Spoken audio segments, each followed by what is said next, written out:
Hello, my name is Bill Botten, and I serve as the Training and Technical Assistance Coordinator at the U.S. Access Board. It's my pleasure to welcome and introduce you to today's webinar, a collaborative effort between the ADA National Network and the Great Lakes ADA Center and the U.S. Access Board. Today's webinar, Accessible Public Rights-of-Way, and our presenters are Juliet Schultz, who serves as the board's transportation engineer, and our rights-of-way and accessibility specialist, Scott Windley. Slide number 2. Juliet will introduce the agenda and take it from here. Thank you, Bill. So for today's webinar, we're going to cover Proag, Public Rights-of-Way Accessibility Guidelines. It has 4 main chapters, the application and administration. We'll cover that. We'll cover the scoping requirements. We'll go into the technical requirements. We'll spend quite a bit of time with the technical requirements. And then we'll get into the supplemental technical requirements. And if you're familiar with the ADA building standards or ADAG, a lot of the stuff in chapter 4 was adapted from ADAG for the public right-of-way. Next slide, slide number 3. So I just want to make a distinction on what we're going to be discussing in this webinar. The 2010 ADA standards for accessible design, or ADAG, those are the current enforceable standards under the ADA. The Public Rights-of-Way Accessibility Guidelines, PROAG, which we're presenting on today, was first released in 2011, and in 2013, we put out a supplemental notice of proposed rulemaking, which added accessibility guidelines for shared use paths. And so that's what we'll be covering today.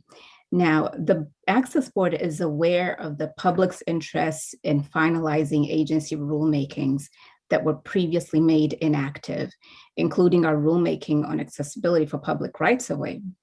The board is currently reevaluating its regulatory agenda, and any changes to the board's rulemaking plans will be reflected in the 2021 Spring Unified Agenda, and which it will be published in the Federal Register and also available on reginfo.gov. That's reginfo.gov. Next slide, slide number 4. So let's start with the application and administration in terms of where PROAG applies and where it doesn't apply. So PROAG applies to facilities for pedestrian circulation and use located in the public right-of-way. You may have areas where there's a mix of facilities that are covered by ADAG and those covered by PROAG. So for example, on a university campus, you may have some of the bigger universities where you have, say, Main Street running through campus. The facilities along Main Street may fall under PROAG, Public Right-of-Way Accessibility Guidelines, and the sidewalk network on the campus itself, away from the street, that would fall under ADAG. Equivalent facilitation is permitted in PROAG in designing for accessibility in the public right-of-way. And also, just like we do in ADAG, we reference standards in PROAG. And specifically for PROAG, we reference the MUTCD, that's the Manual and Uniform Traffic Control Devices.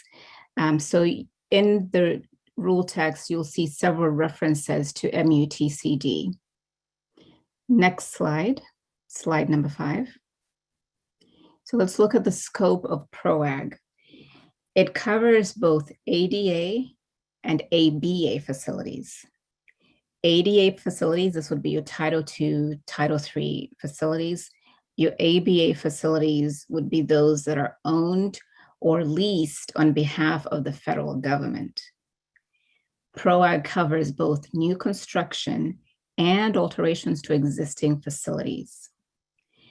It also covers temporary facilities. So we're talking street fairs, block parties, and now in the COVID era where you have the public right-of-way adjusted for outdoor dining, those facilities are still covered. So you still need to make sure that you're providing some level of accessibility, even when you're using some of that public right-of-way space for dining, for example, to allow for social distancing. Next slide, slide number 6. Let's look at alterations, which a lot of times, this is what you're going to be doing. Most of the times you're doing alterations and not necessarily new construction. And we understand there's a lot of challenges when you have existing facilities and you're trying to make them compliant and accessible based on the requirements in Proag. So what Proag requires is that when you're doing alteration work, you make sure that the facilities are accessible to the extent practicable or feasible within the scope of the project.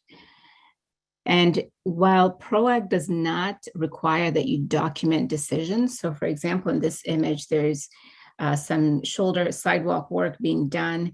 If, for example, in some of the areas you cannot meet the cross slope or maybe the width, or there's some specific element of accessibility that you cannot meet, we recommend you document those decisions.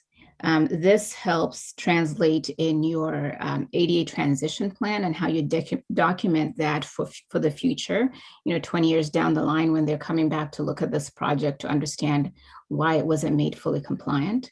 And it's also helpful if there's a complaint received on a constructed facility, maybe 3 years down the line, it's helpful to have documentation that indicates why the facility wasn't designed fully compliant. So again, not required, but highly recommended that the decision process be documented where an alteration results in a facility that's not fully compliant. In Proag, we talk about transition segments. And we say that transition segments only need to be compliant to the extent feasible. And what transition segments are is, for example, you might have a project that's going down the street and bringing all the curb ramps up to compliance. Now, the adjoining sidewalk may not be compliant. So let's say the cross slope on the adjacent sidewalk is 3%, but you're able to construct a curb ramp that's fully compliant with a 2% cross slope. And now you're needing to tie that landing that's compliant at 2% cross slope with a sidewalk that's not compliant with a 3% cross slope.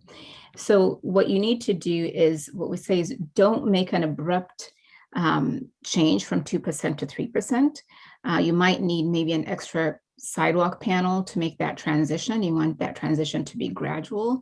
Again, how long that transition will be is going to depend on the difference in the newly constructed curb ramp, for example, and the existing non-compliant sidewalk.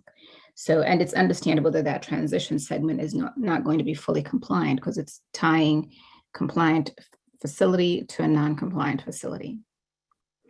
Next slide, slide number 7. So what does Proag require? And we get this question a lot, both from designers, from advocates, from engineers, on what Proag actually requires. So what Proag requires is that where you choose to provide pedestrian facilities, that they be accessible to and usable by people with disabilities. So Proag doesn't require you to provide pedestrian access routes unless pedestrian facilities are provided. An example of that is in this image. You can clearly see evidence of pedestrian presence, but Proag doesn't say, due to the fact that you have clear evidence of pedestrian presence, or even what looks like perhaps a bus stop with a bench, Proag doesn't say that now you must provide a sidewalk because there's evidence of pedestrian movement here. What you need to look at is your pedestrian accommodation. And obviously in this case, best design decision would be to provide pedestrian facilities. And then once you provide those pedestrian facilities, Proag gives you the specifications to make sure that those facilities are accessible and usable by people with disabilities.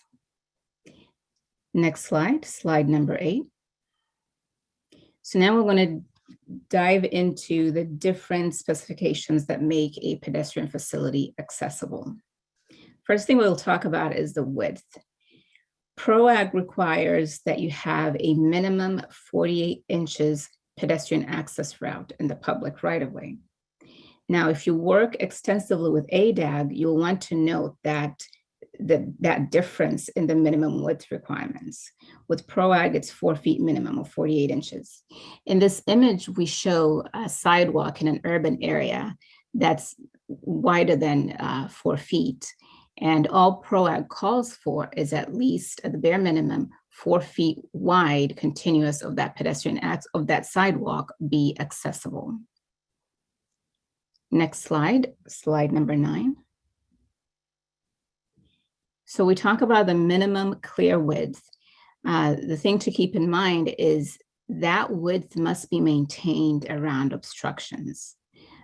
So if you look at the image on the left, there's a tree that seems to intersect the sidewalk. And so the sidewalk is jogged around the tree to maintain that minimum 4-inch clear width. And then the image on the right, you have a utility pole that's stuck in the sidewalk. And so what they did there is they expanded the sidewalk around that utility pole to make sure that they're maintaining that minimum 4 feet clear width. Again, if you work extensively with ADAG, ADAG allows for the reduction in the pedestrian access route width for specific cases.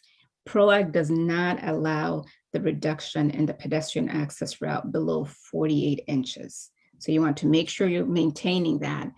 And also, this isn't just when you're designing the facility, but also look at your maintenance program.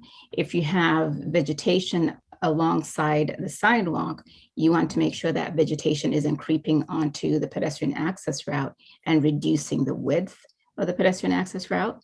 And then also during construction, especially the image on the right, likely a mistake happened from design to construction where the communication fell apart somewhere. So you want to make sure everyone from the designer to all the contractors who are on the construction job are aware that they have to maintain a 48 inches minimum clear width. So even if there's one contractor laying the sidewalk and another contractor placing the utility poles, everyone has to be on the same page, understanding that the clear width must be maintained at 48 inches minimum. Next slide, slide number 10. So Proag requires a minimum 5 by 5 passing space every 200 feet. And I put the provision section specifically where Proag addresses this. This passing space, as you can see in the image to the left, allows for 2 people using mobility equipment, whether it's wheelchairs or walkers, to be able to pass by each other. I mean, this is great even for people with strollers or different things, but for accessibility specifically for people using mobility devices to be able to pass each other. Now, one thing you might want to consider is just a policy change in your minimum sidewalk width. Maybe make a policy change to have the standard sidewalk width be 5 feet.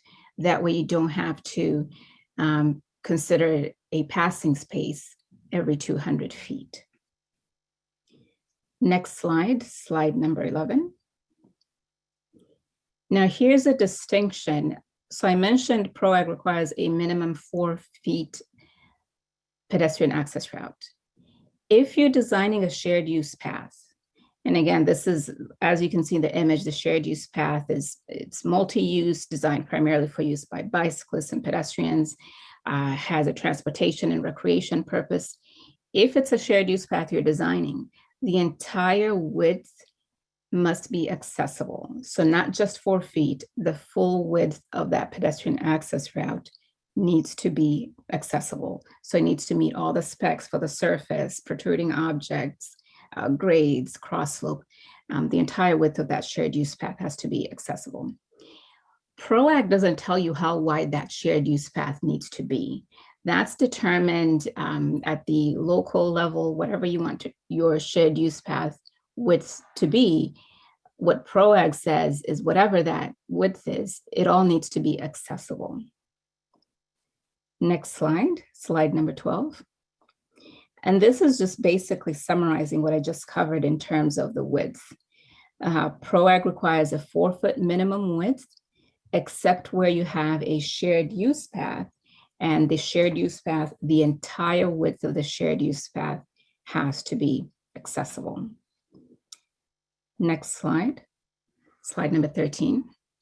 So we talked about the width, and now we're going to switch gears and talk about the running slope, right? So this is the grade measured in the direction of pedestrian travel.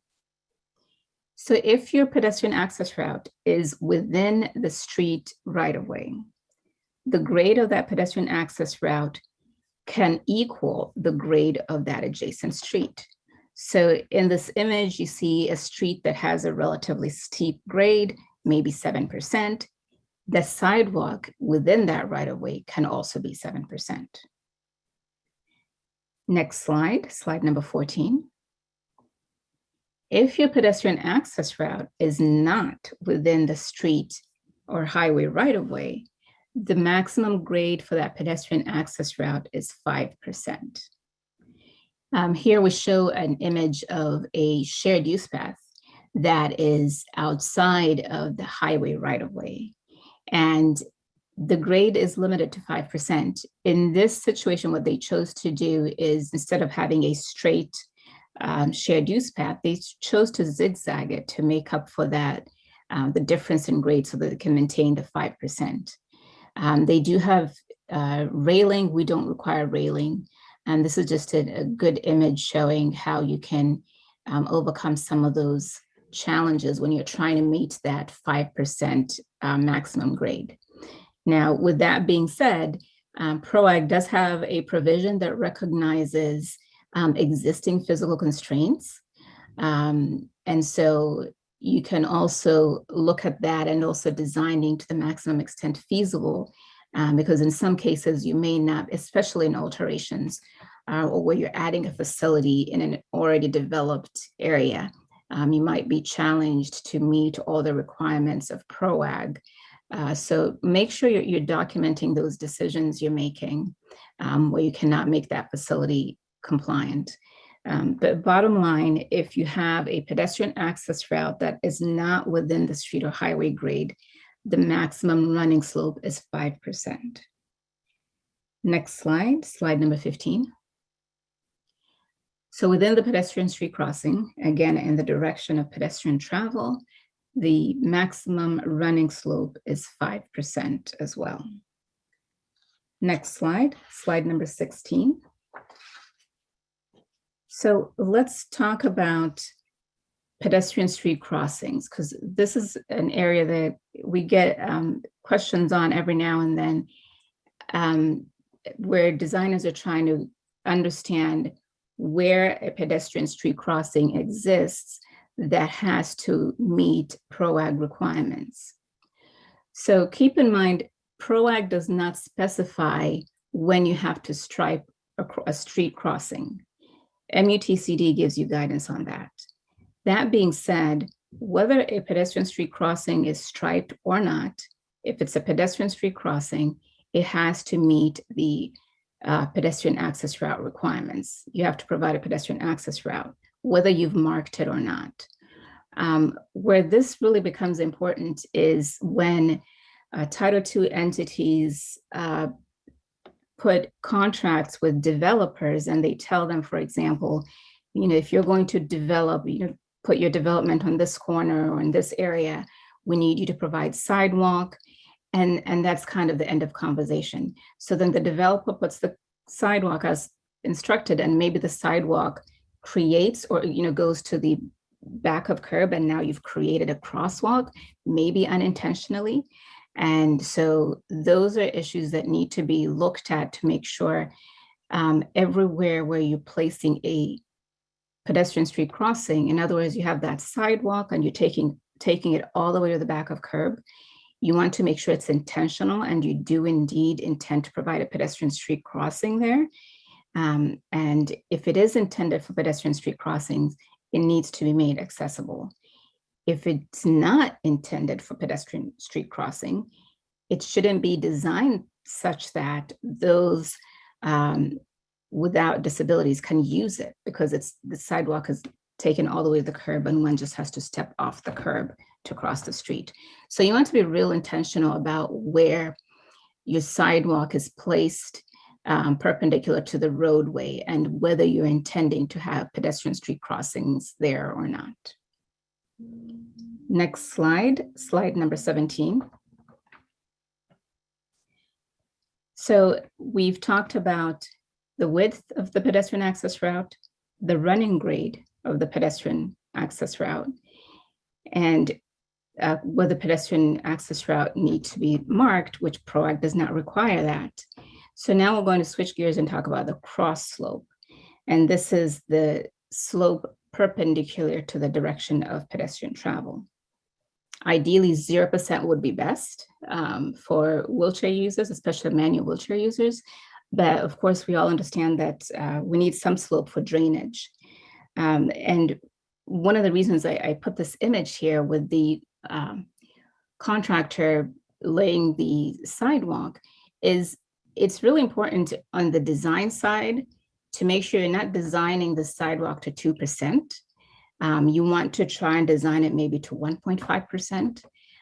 That way, with whatever happens in construction, once the concrete is set, you're likely to meet that 2% versus if you design it to 2% and miss that. So remember that the maximum cross slope is 2%. There are a few exceptions, which we're going to talk about, where the cross slope can exceed 2%. Next slide, slide number 18. So at pedestrian street crossings, where you have yield control, as in the top picture, or stop control, as in the bottom picture, the maximum cross slope for that pedestrian access route is 2%.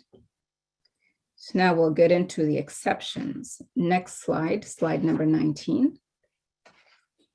So where you have pedestrian street crossing without yield or stop control. So in this image, we're showing a pedestrian street crossing at a signalized intersection. The maximum cross slope in this case is 5%. And later on, we'll talk about how that ties into the adjoining curb ramps where the pedestrian street crossing is allowed to be 5%. So just keep in mind here, where you have pedestrian street crossings without yield or stop control, your maximum cross slope is 5%. Next slide, slide number 20. Here we have a mid-block pedestrian street crossing. And so where you have mid-block pedestrian street crossings, Proag allows for that cross slope to match the grade of the street. So you don't have to flatten that mid-block street crossing. If your street is running at 7% and you have a mid-block crossing, the cross slope for that mid-block crossing can also be 7%. Next slide, slide number 21. So this is our last slide on cross slopes. And what I wanted to touch on here is driveways.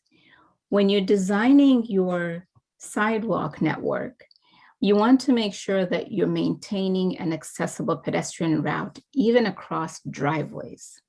There's different ways that you can get that, where you are designing your driveway for the vehicular use, but you're also keeping it accessible. On the slide here, we're showing some images on some of the things you can do to make sure that that pedestrian access route across the driveway is maintained at 2% cross slope.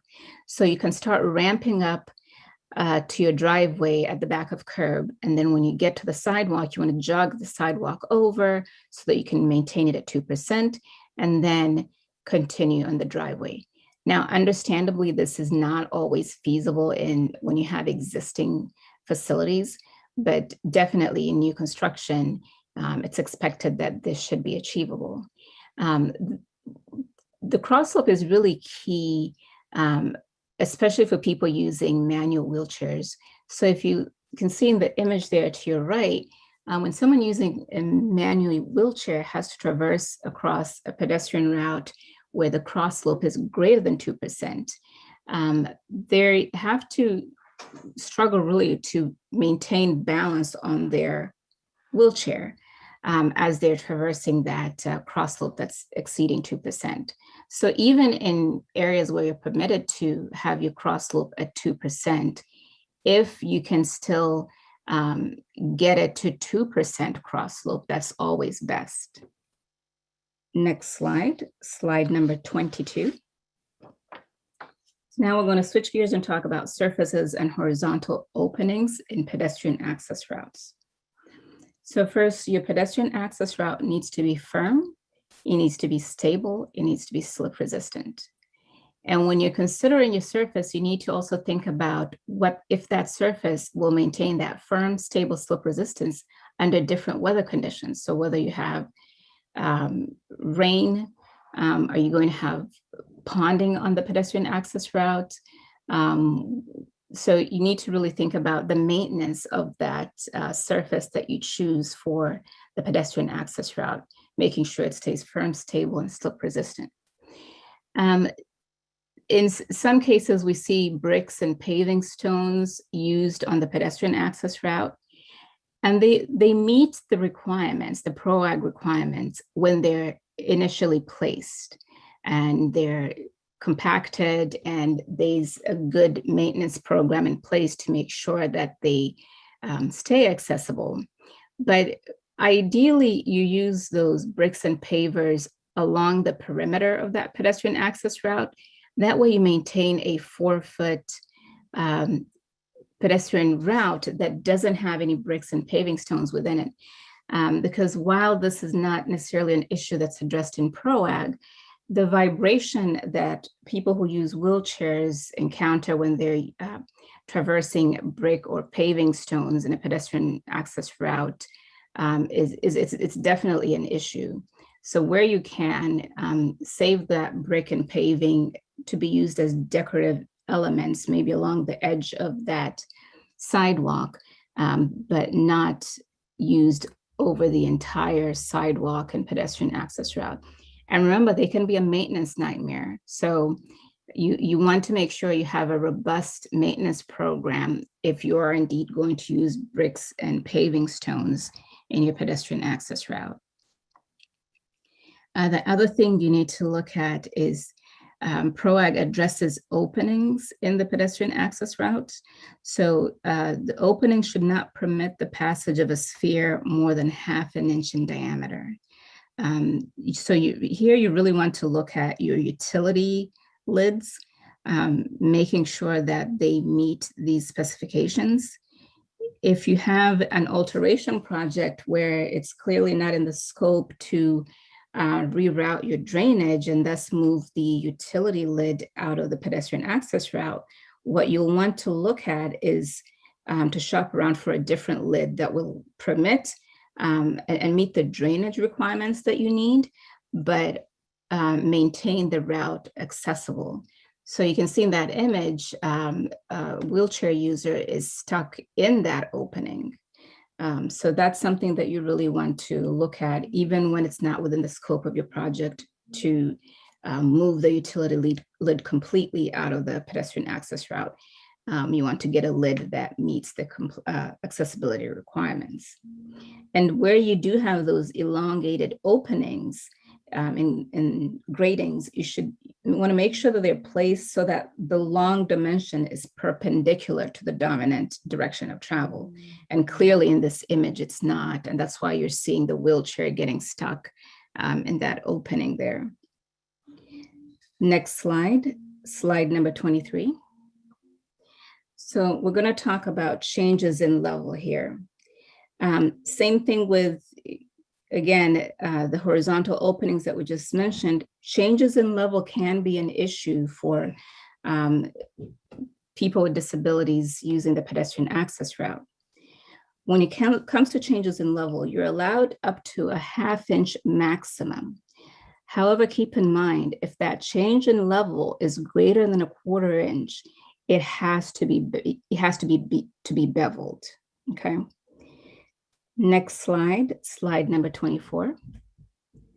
So in this slide, we're talking about flange weight gaps. Now this becomes an issue where you have pedestrian at grade rail crossings. So where your pedestrian access route intersects a light rail track, you're permitted to have a flange weight gap up to 2.5 inches wide. Where your pedestrian access route crosses a freight track, you're permitted to have up to a 3-inch wide opening.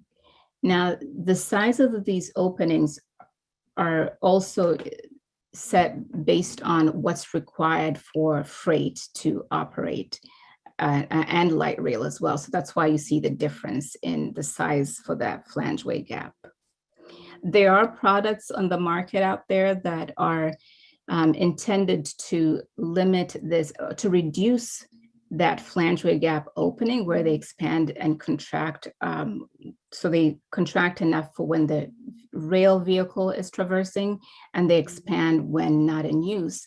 That way it reduces that flange weight gap. So something to look into is there are definitely products out there that can help with this situation. Next slide, slide number 25. So now we're going to talk about alternate pedestrian access routes. If you have a pedestrian access route that's being closed off by whether it be construction or maintenance or anything else that you might have going on within the public right-of-way, Proag requires that you provide an alternate pedestrian access route. And we reference MUTCD, specifically Section 6, for the alternate pedestrian access route specifications. But the key thing is that when you close off the pedestrian circulation path, you want to make sure you're maintaining pedestrian usability as best as possible. And then obviously considering safety, you want to keep that alternate pedestrian access route on the same side as the permanent route.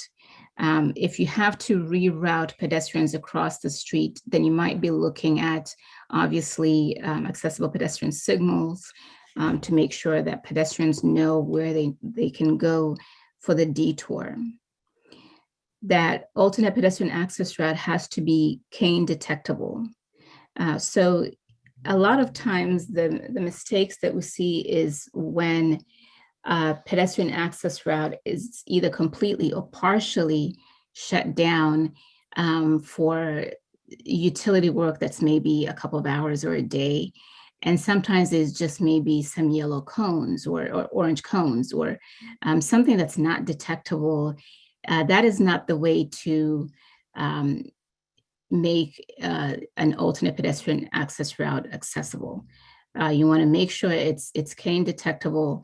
And so cones around an open hole is not a method for making sure that you've properly closed off the hazard area and maintained a pedestrian access route. Next slide, slide number 26. Like I mentioned, we do reference MUTCD, specifically Section 6. And MUTCD has some really good guidance on signing alternate pedestrian access routes, making sure you're signing them well in advance to inform the pedestrians of the coming closure of the sidewalk. And again, if you have to detour the pedestrians to the other side of the street for safety reasons or what have you, then you want to look at APS to make sure pedestrians with visual impairments know where to go next, where to detour once you've closed off that pedestrian circulation path. Next slide, slide number 27. So now we're going to get into curb ramps, which are part of the pedestrian access route. So these are just the basic requirements for a curb ramp, and we'll go into each one of these with following slides. So your maximum running slope for a curb ramp is 8.3%. And we'll talk about exceptions for when you're chasing grade. The maximum cross slope for a curb ramp is 2%, and we'll talk about the exception for stop conditions. Remember earlier I talked about where you have an intersection that's not yield or stop controlled, the street crossing can have a cross slope of 5%. Well, this translates to the adjacent curb ramp, and we'll talk about that. Curb ramp has to be 48-inch minimum wide. Now, if you have a shared use path approaching the street at full width, that curb ramp opening has to be the full width of that shared use path. You have to have a landing at the top of a perpendicular curb ramp where there's a change in direction of travel. You need to provide a clear space outside of the parallel travel lane. And all transitions must be flush, and you have to make sure the perpendicular grade brakes are provided, and this is perpendicular to the direction of travel. Next slide, slide number 28. This is your basic cookie cutter curb ramp, but what you have to keep in mind is to design for each location. Most curb ramps are not going to look like this. This just shows the basic elements of a curb ramp. Next slide, slide number 29. And your basic curb ramps, you have the perpendicular curb ramps, which is perpendicular to the curb or street, as you can see in these two images. Next slide, slide number 30. Then you have parallel curb ramps, where you have the curb ramp ramping parallel to the curb or street. Next slide, slide number 31. And then you have blended transitions, which you may have a depressed corner, as you can see in that image on the bottom, or you may have a raised crossing, like the image on the top. So there's different ways of making that connection from sidewalk to street crossing: perpendicular curb ramp, parallel curb ramp, blended transition. Next slide, slide number 32. And this shows diagonal curb ramps. Diagonal curb ramps, while they're permitted on sites per the 2010 ADA standards, should really only be considered as a last resort in the public right-of-way. There's different conflicts with vehicular movements and diagonal curb ramps. And so we really recommend that you look to either perpendicular, parallel, or blended transition and consider diagonal only as a last resort. Next slide, slide number 33. Best practice is to provide 2 curb ramps per corner, so 1 for each direction of street crossing as pictured in these 2 images. Next slide, slide number 34. We recommend that you look at your situation and see how you can make it the most accessible. And this may mean your curb ramp doesn't look exactly like the images in Proag, but for example, in this design, what they did, instead of having steep curb ramps, they ramped up onto a shared landing and then continued to meet the grade of the sidewalk. Next slide, slide number 35.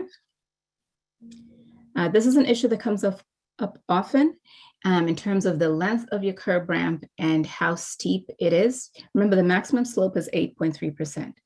You might have cases where, in order to make sure your curb ramp meets that 8.3% grade, it would have to be, let's say, 20 feet long. What Proag says is limit the length of your curb ramp. And this, again, this is where you're struggling because you have to chase grade. Limit the length of your curb ramp to 15 feet at whatever grade you can achieve over that 15 feet to match, to tie into the sidewalk.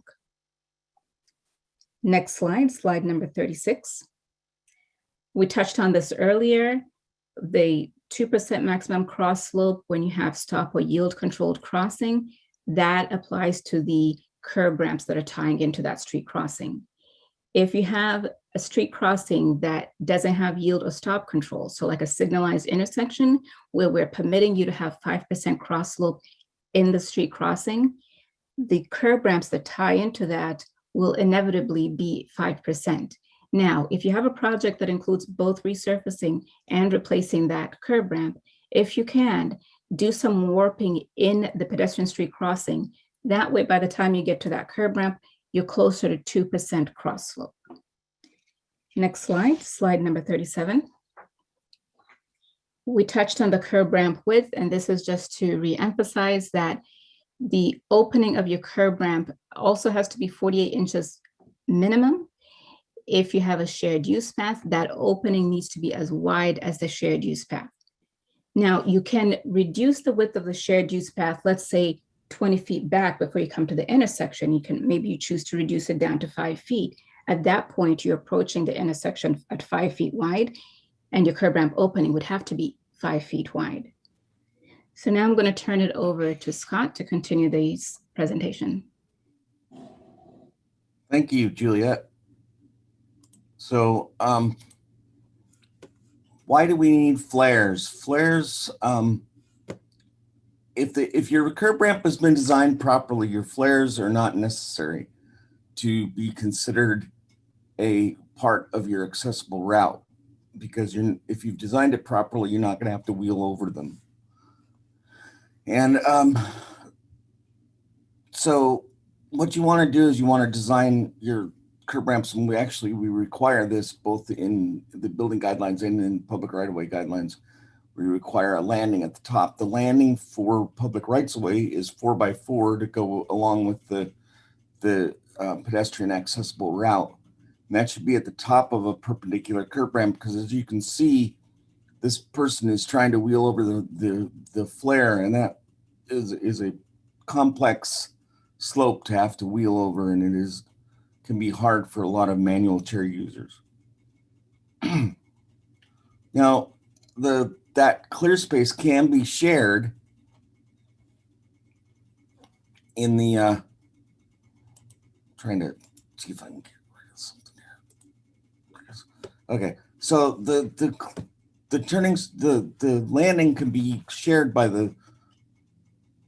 more than one curb ramp, depending on the design, and also with the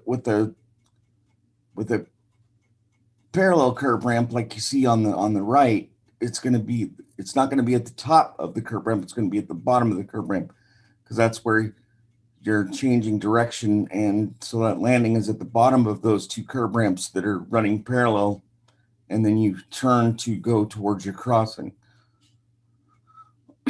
Now, we do require a perpendicular grade break in public rights-of-way, and I'm on slide 40. Slide 40 shows you a couple of examples of where the grade break is not perpendicular. One shows you a manual chair user wheeling up to a curb ramp, and he has one wheel off the ground. It happens to currently be the front caster.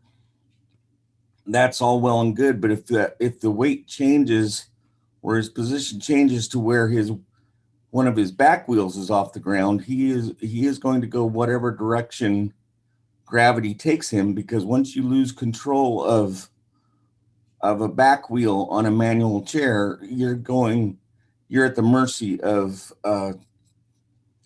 gravity. And I always like to, when I'm given this type of training, I always like to mention design vehicle, because a lot of engineers design things to a particular design vehicle.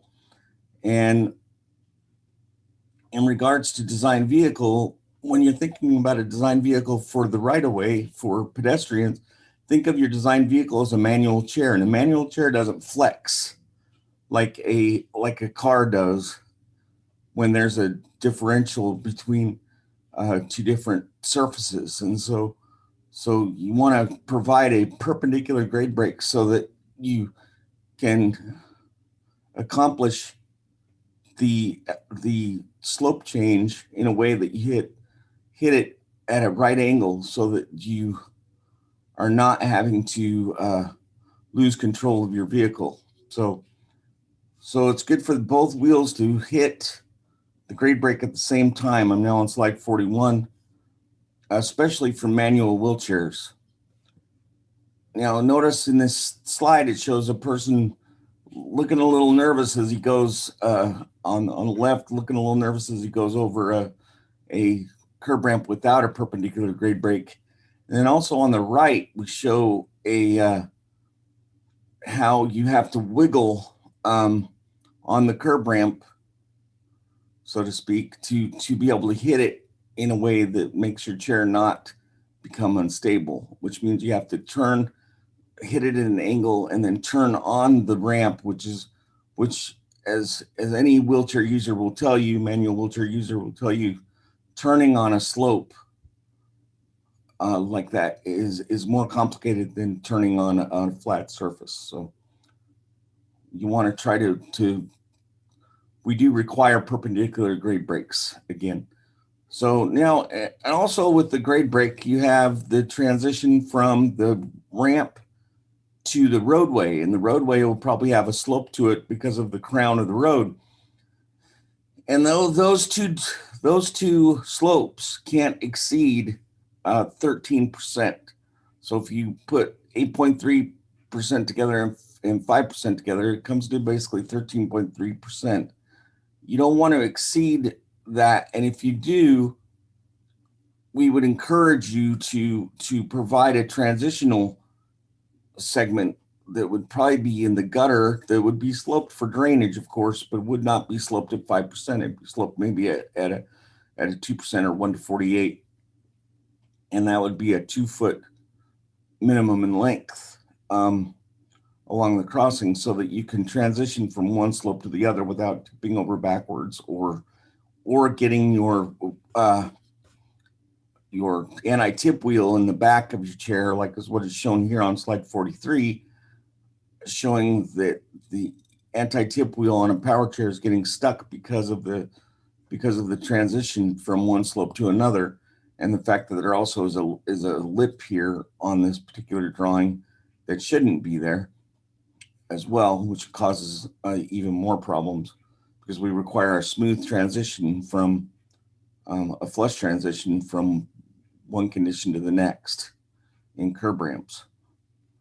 So the transition must be flush at all grade brakes, and this is the reason why I've actually done this with scooters before, and you're basically just stuck there until someone comes along and assists you with your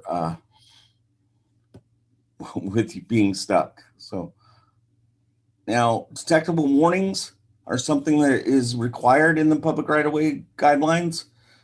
It's required at all street crossings. It is required at, we do recommend requiring it at commercial driveways, but we don't necessarily want to require it at all driveways, because there are some situations, like in a residential situation, where you may have driveways every 5 or 6 feet, and it would be, the detectable warnings would start losing their meaning if they're happening that often.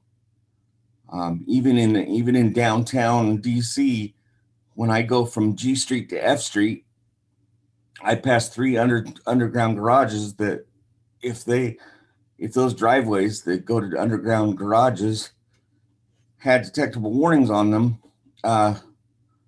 then you would have a detectable warning essentially every 15 feet along that transition from G Street to F Street.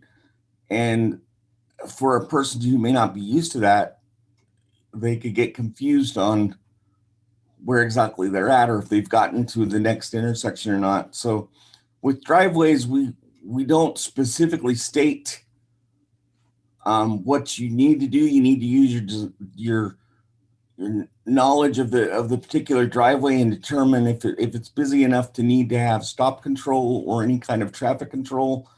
It most likely warrants the use of detectable warnings. Detectable warnings are a warning to the visually impaired that they are about to enter a hazardous area. They do not provide directional information. 24 inches minimum in the direction of travel is what is required. Color contrast with the surrounding surface is also required. We do not specify a color. We do not say that it has to be federal yellow, even though we're showing you federal yellow here. Here, federal yellow is not required. Merely the color contrast is required. Now, detectable warnings have been required at boarding platforms. I'm on slide 45. And they are required at boarding and alighting areas at sidewalks or street level transition stops for rail vehicles. So basically, if you're above standard curb height in the right of way for your transit stop, you should be providing a detectable warning at the boarding area because of the drop off situation being above curb height. And that's the requirement for detectable warnings at boarding platforms in the right of way and on a site like in a metro station in DC have been there since have been a requirement for boarding platform edges since the beginning of the ADA requirements. So now the detectable warning specifications, the dome spacing and dome size is on slide 46. And that is, there's a particular size and width requirement. It is a range, and it is given, is due to this distinct pattern and design that they are detectable by cane and underfoot. So the research has not indicated any other solution that would work. So we sometimes get questions like, can grooved concrete substitute for detectable warnings? No, they can't, because they are not as detectable as a detectable warning is, or the truncated dome is, and grooves in concrete tend to get filled up with junk, and then they're no longer grooves as well. So, and this, I guess to some degrees, this could happen with detectable warnings too. So, it's a maintenance obligation as well as anything else. So, the location of the detectable warning is going to be based on, especially at a curb ramp that is directional. You have a perpendicular grade break, which is the red line shown in these two graphics. You want to place the detectable warning on the curb ramp at the grade break if the space at the bottom of the ramp is less than 5 feet deep. So if your one corner is at the back of curb and the opposite corner of the detectable warning is less than 5 feet from the back of curb, then you put it at the bottom of the curb ramp, up the curb ramp 2 feet, starting at the grade break. If your second side of that detectable warning would be greater than 5 feet from the back of curb, then you want to place the detectable warning in that wedge-shaped area that's created by the directional curb ramp, which is what is shown to you in these two graphics here. Now, slide 48 shows you the detectable warning requirements at a refuge island. And the refuge island requirement, if it's going to be a refuge island, it needs to be big enough for the detectable warning to be provided in such a way that you have a detectable warning on one side of the island and then a blank area without detectable warning, and then another panel of 2 feet of detectable warning, so that you have the ability to tell somebody that they're going from in the island, they're going to a safe condition and they're going back to crossing the road. So you need at least a 2 foot gap between those two detectable warnings. So typically a pedestrian refuge island is going to be greater than 6 feet in length if you're measuring it in the direction of the crossing. Now, detectable warnings at rail crossings. Juliet mentioned rail crossings earlier and was talking about the Flange Weight Gap. In slide 49, we show you the detectable warning placement for grade level crossings, pedestrian grade level crossings, and you measure that either from the center line of the nearest rail, which is 6 feet to 15 feet, depending on what type of rail cars are going through that crossing. Or if you have a pedestrian gate, the detectable warning should happen prior to the gate in the opposite the track. So between the before the gate and before the track. Now, protruding objects are a problem all over for a lot of people with vision impairments, and protruding objects become even a bigger problem in the right-of-way because we have a tendency to have a lot of things sticking out that we aren't thinking about as protruding objects. but the protruding objects are the same requirements that are in the building guidelines. It's objects between 27 and 80 inches may not protrude more than 4 inches from the surface they are mounted on. And that applies to the entire pedestrian circulation route. So you remember earlier, Juliet was talking about the width of a pedestrian access route, and we were talking about it only being 4 feet of the sidewalk has to meet the requirements. And the sidewalk may be wider than 4 feet, but the protruding object requirements apply to the full width of the sidewalk.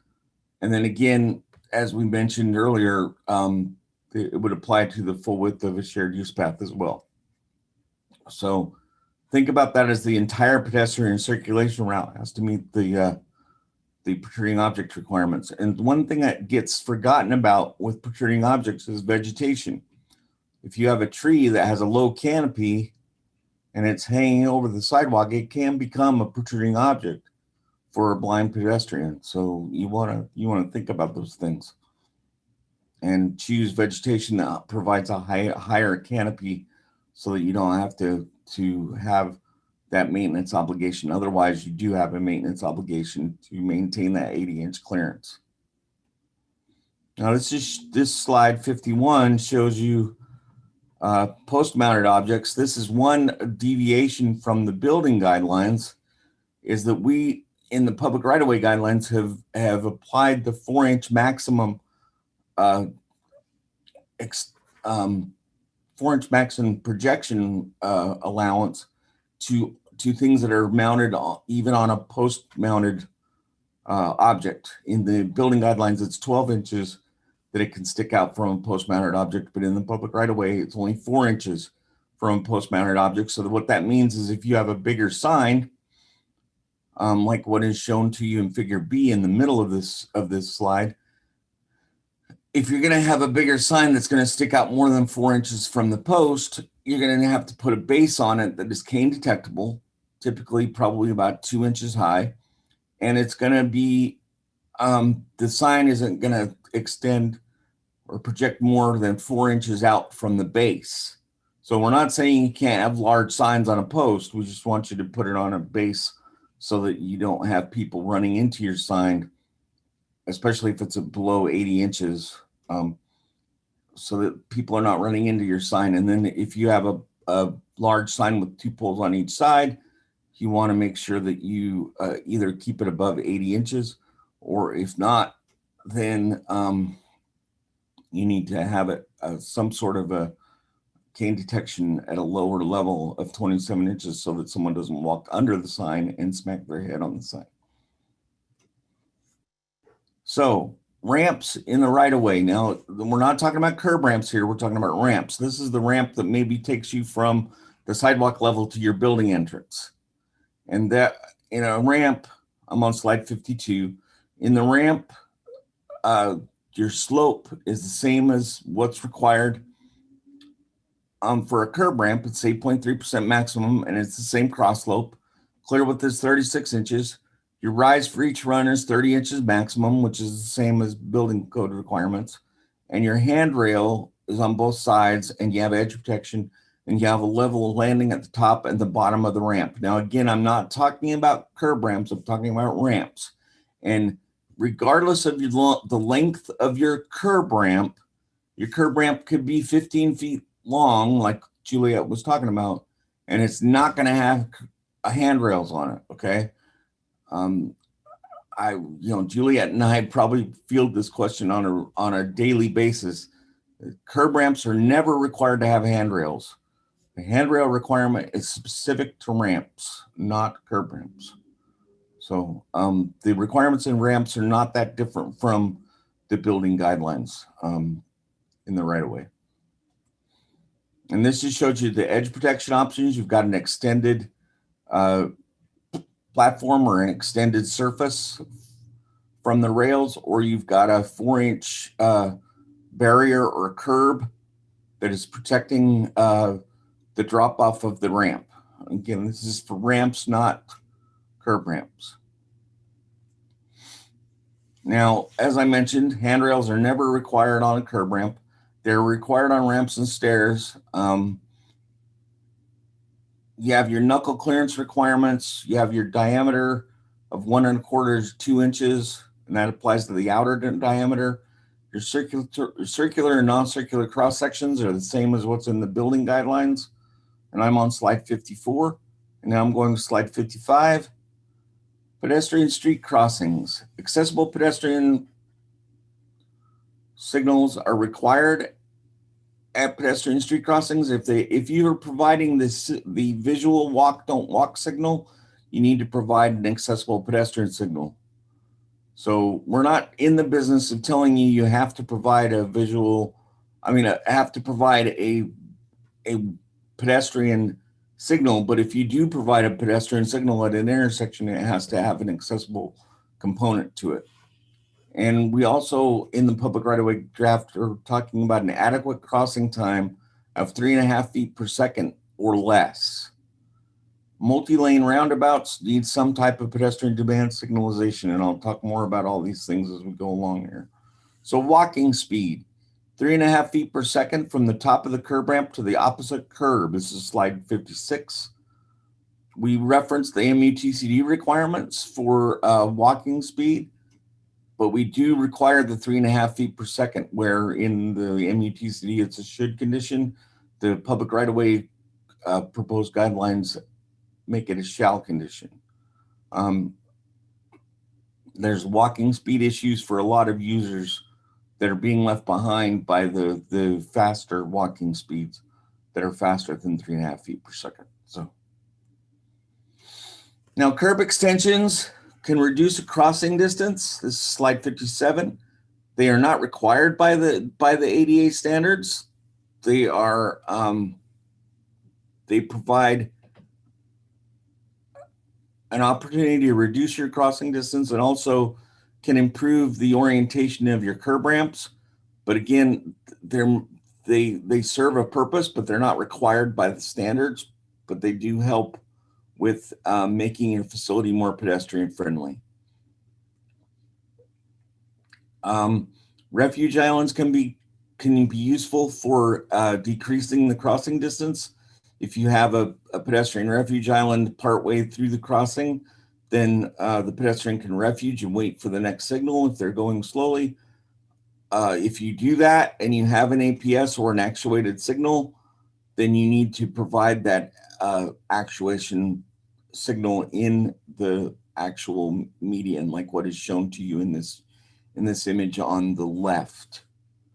It shows a pedestrian push button that has been placed in the island. So if you're expecting them to refuge there and wait for another signal, you need to provide a way to do that. Now on slide 59, we talk about, Juliet talked about the crosswalk and that you have a crosswalk if the sidewalk comes up to the curb perpendicular to it. That's basically means that you've got a crossing there. If you can prohibit crossings are not, you're totally allowed to prohibit the crossing, but if you do so, it needs to be clear in the design that you've prohibited the crossing. You can't just have a sidewalk go up to the intersection and say, well, I'm not putting in a curb ramp, and that makes it not a crossing. That's not the case. If you look at the MUTCD language of what a crosswalk is defined as the extension of the sidewalk across the road. So not putting a curb ramp in does not make it not a crossing. So I know that's kind of a double negative there, but so the way you want to do that is you want to prohibit the crossing by some sort of, if your sidewalk does come up to the road, like here, this one on the left, I'm going to use my mouse to show you a little bit, but if you look over here on the far side, the sidewalk comes right up to the curb. And so they needed to do this barricade that they've got here that says crosswalk closed, because even though it's landscape over here, this side, the sidewalk comes all the way up to the curb. So there technically is a crossing across this road. So that's the way they did this. Now on this one on the right, they actually designed it so the sidewalk never goes to the main street crossing. It only does the secondary roads crossing, and so that's a solution as well. Pedestrian push button has to meet the reach range requirements. Side reach of 10 inches maximum from what you're reaching to. No obstruction permitted for forward reach. The obstruction is limited to 10 inches. We do not, in the public right of way, include the other obstructed reach allowances that allow for a bigger obstruction. So just keep that in mind. We're not asking someone to become an acrobat to be able to push the pedestrian button at a crossing. They should be able to easily reach it from the place they stop in the sidewalk. Now, we also want the pedestrian push button to meet the operable part requirements, which means it's usable with a closed fist. I'm on slide 61. And it needs to be operable, not require type grasping, pinching, or twisting of the wrist. Operable with one hand is a good thing for it to do. It's not necessarily required, but it is useful for it to be operable with one hand.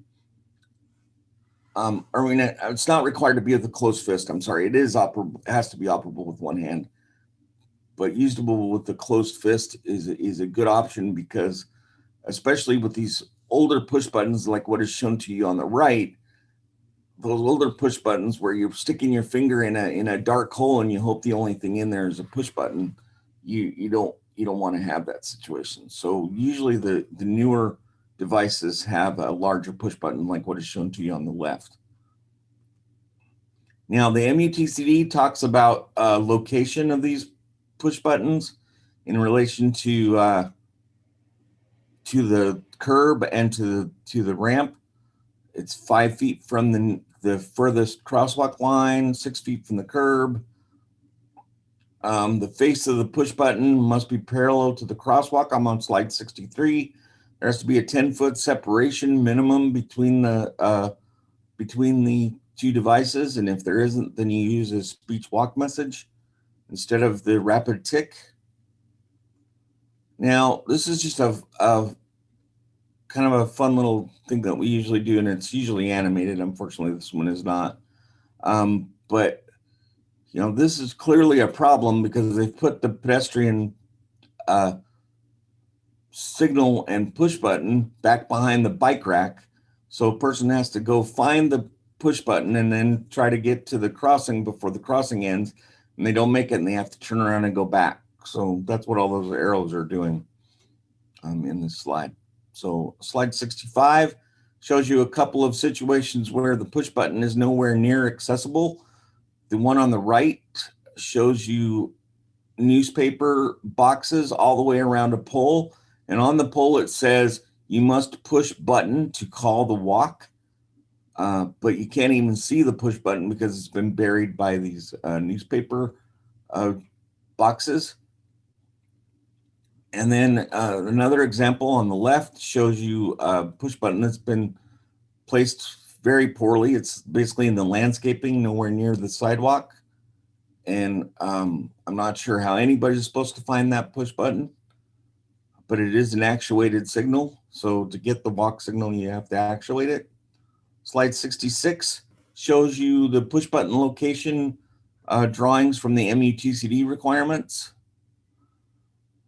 These are taken specifically from the MUTCD, and it shows you the area that is allowed for the push button location in relation to the crosswalk and in relation to the curb. Now let's talk for a second about roundabouts in slide 67. Slide 67 shows you a curb attached sidewalk on a roundabout. We talk about a separation between the sidewalk and the curb from crosswalk to crosswalk in the public right-of-way guidelines. Usually that's done with landscaping, but in this case, it is a curb attached sidewalk. This is a roundabout in North Carolina, specifically Raleigh, and they have a curb attached sidewalk. And so what they've done is they put fencing from crosswalk to crosswalk to prevent all pedestrians, including pedestrians with vision impairments, from crossing into the circulatory roadway, because that's where you do not want to have pedestrians. And so we require some way of basically blocking the ability to cross the circulatory roadway, specifically for those that are blind or visually impaired, but it's useful for all users to realize that they aren't a pedestrian is not supposed to be in the circulatory roadway. Now, we also talk about providing a pedestrian activated signal and multi-lane crossings of a roundabout. This is a single lane roundabout because it's a single lane in each direction. When we say a multiple lane crossing, we mean more than one lane of traffic going in the same direction. So this is a single lane roundabout. Just so everybody understands, I'm not saying you should signalize this particular roundabout. Now, let's go on to parking. Slide 68 shows you a few blocks with streets. And when we say we use for the scoping of on-street parking, we use a concept called the block perimeter. Block perimeter is basically if you go all the way around the block without crossing the street, which is what that red line is doing around the gray box that says block. Okay, so that's your block perimeter. What you do is you count up your number of parking spaces that you have on that block, and then you apply it to the chart that's in section R214, and it determines your number of accessible spaces. The slide 69 shows you if you have a wide sidewalk, which in the public right-of-way guideline world is of 14 feet. If you have a right-of-way width or sidewalk width that is 14 feet, you would, in new construction, you would provide a access aisle and the parking space, and you would design it so that a person could park out in line with all the other vehicles, and then but also have the option of getting close to the curb like that truck is on the picture on the right. So in new construction, that's what's required, not in alterations necessarily. It depends on what type of alteration you're accomplishing. So in most situations in alterations on slide 70 and in narrow sidewalks, which in public right-of-way world is less than 14 feet, you would not be required to provide the access aisle, but you would still be required to provide the accessible parking space, and you'd want to place it towards the end of the block so that a person could wheel to the intersection curb ramp to be able to get onto the sidewalk.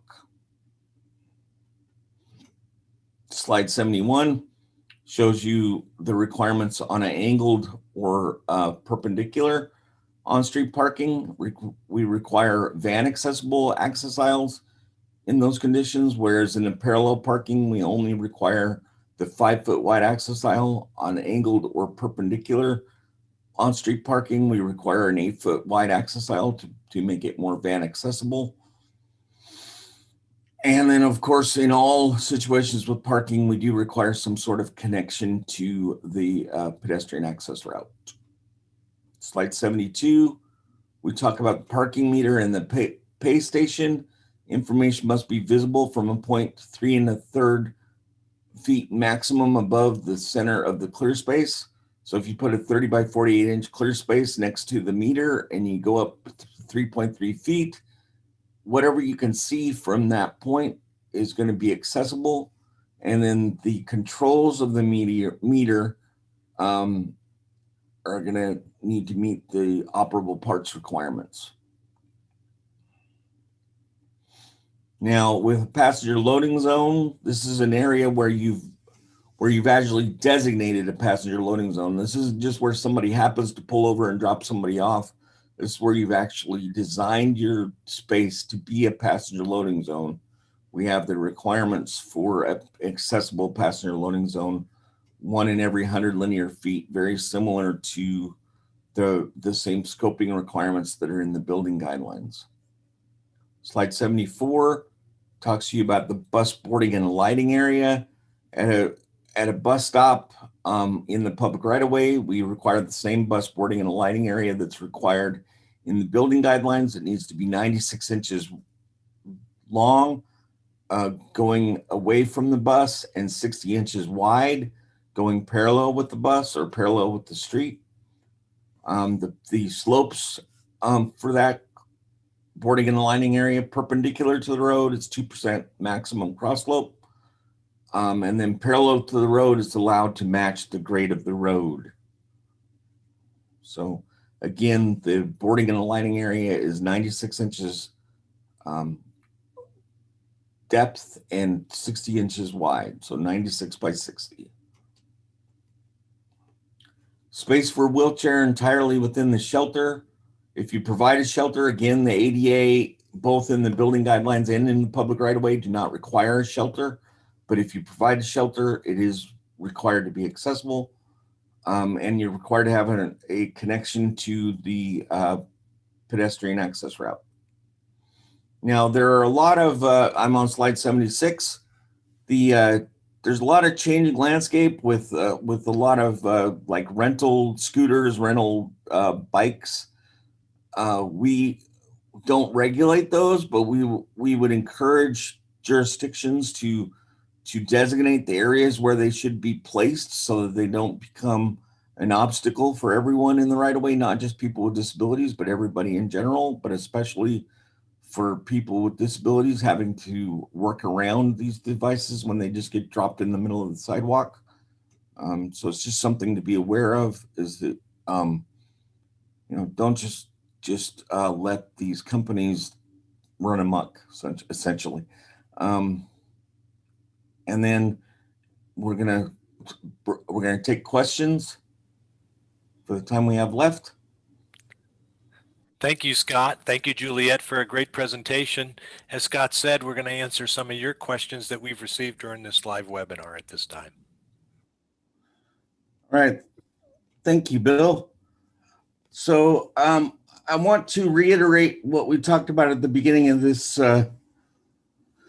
this show today, that the Access Board's public right-of-way guidelines are draft guidelines. They're a proposed rule, not a draft guideline, I'm sorry, but they are a proposed rule, and they are not yet enforceable. We intend to finalize them in the future, but they are currently a proposed rule, and so they are not enforceable until they've been adopted by the Department of Justice and or the Department of Transportation. Just so that's very clear to everybody, because we said that at the beginning, saying it again. My first question I wanted to address is, are there regulations for using colored crosswalks? I just want to tell you that you would want to look at the MUTCD requirements for what is required for crosswalks, because they address what type of markings should be used when. And I do believe they have at least some information about patterns and whether you can use patterns and the limitations of patterns as well in the MUTCD, if I remember correctly. The next question I'd like to cover is the cross slope of roundabouts. You remember that the crossings of roundabouts, Juliet was talking about the cross slope at the crossing, and that mid-block crossings are allowed to follow the slope of the roadway for the cross slope, and that would be the same condition for a roundabout, because a roundabout crossing is considered a mid-block crossing. Juliet, do you want to take a couple of questions? Yeah, so I just want to clarify, and a question came in on slide 7, and that's where I showed basically a goat path that was evidence of a pedestrian presence. I just want to clarify that if there is a bus stop at that location, Proag requires that where you have a bus stop, you have a boarding and a lighting area that is connected to the pedestrian circulation path by pedestrian access routes. And then there's also a question about when will the Proag minimum sidewalk be 5 feet? So remember, Proag's minimum pedestrian access route is 4 feet. If a jurisdiction wants to require a wider pedestrian access route, that's acceptable. The guidelines really set the bare minimum. Great. So I do want to cover a couple other questions. We did receive one prior to the session that we have not covered in our presentation today, and that is that the U.S. Access Board did a roughness study or a research project on the roughness of surfaces, and that study is available on our website. And the question was whether we were going to have a requirement in the public right-of-way guidelines regarding the roughness of sidewalk surfaces. And the answer right now is that while we did not propose it, we probably are not going to be able to address it, in a final rule. But it is still good information for people to have when they're choosing their materials. So and we may use it in a future iteration of the guidelines, but I can't say whether it's going to be included in the final rule or not, one way or the other right now.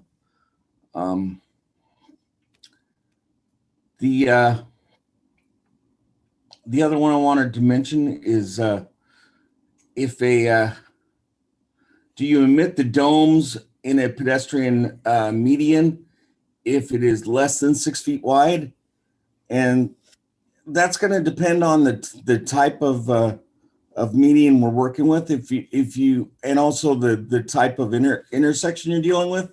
If you're dealing with a signalized intersection, what I would encourage you to do is to design it in such a way that you can do the full crossing in one signal time, so that you're not having to refuge in the island or the median. Otherwise, you do need to bracket your detectable warnings, because detectable warnings need to be in such a way similar to the way you do parentheses in a sentence.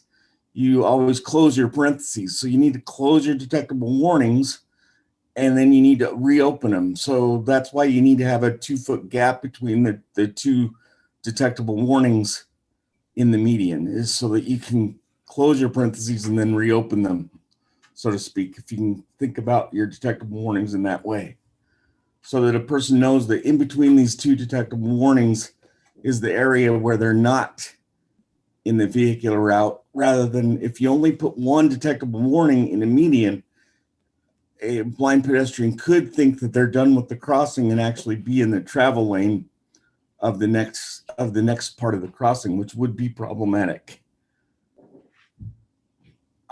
Juliet, did you want to pick up one? Yeah, I have a couple of questions here.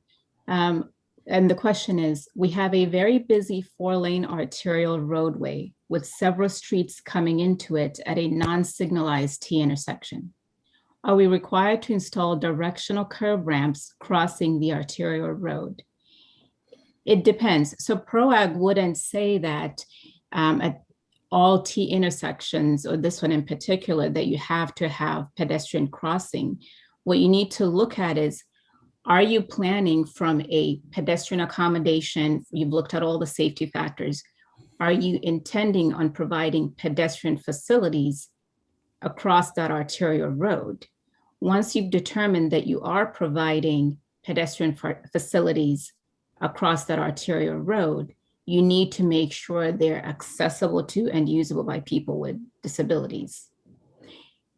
There was also a question about tolerance.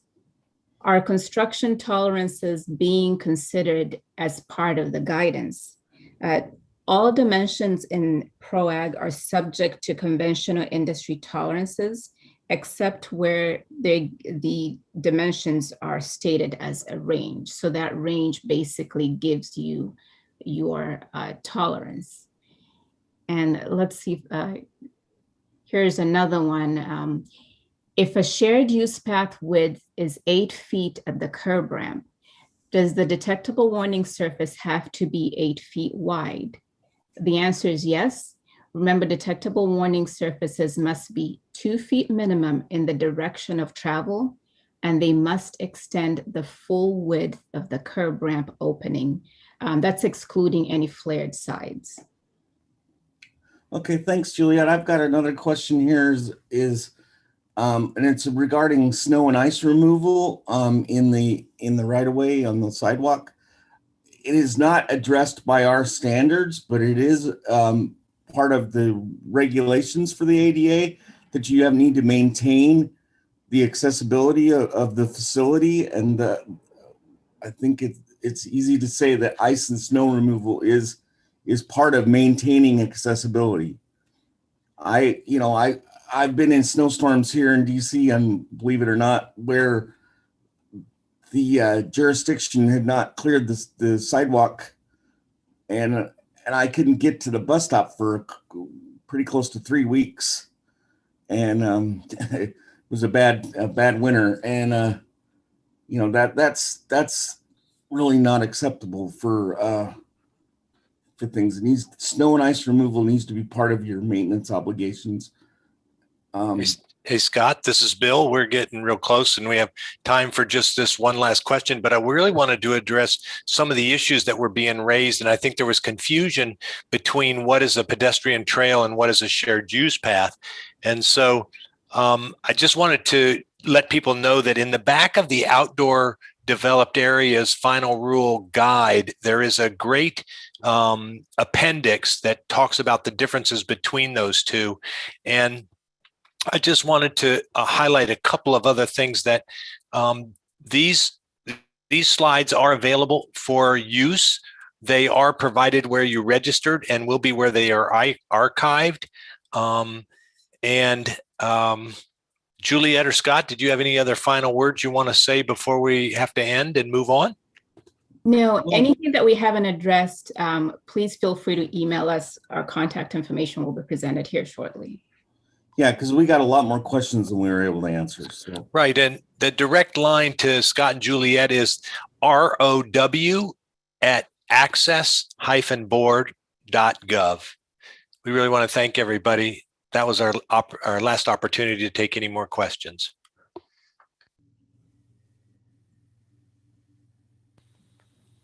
Okay, that's all the time we have. Can we move on to the next slide?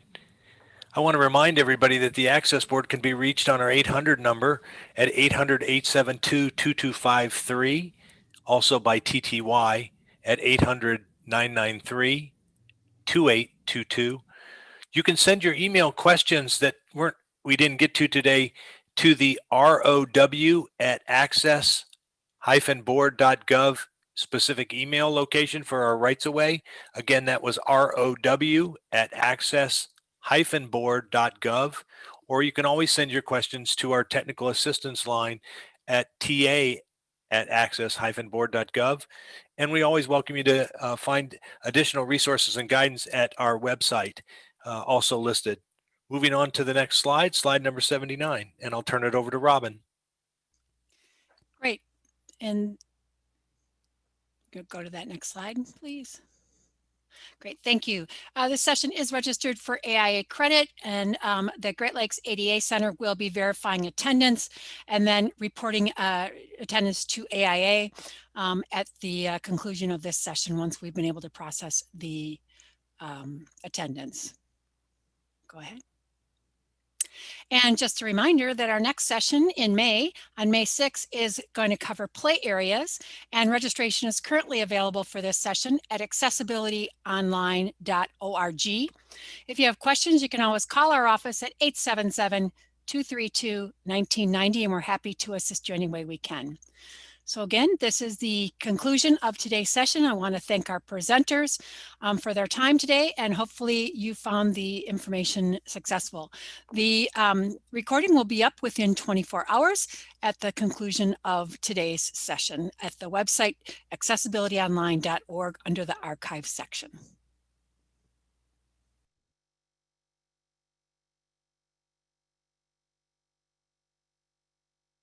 This concludes today's session. At this time, you can sign out by either closing your browser and or using the leave option in the lower right-hand corner of your screen. Thank you very much, everybody, and have a great rest of your day.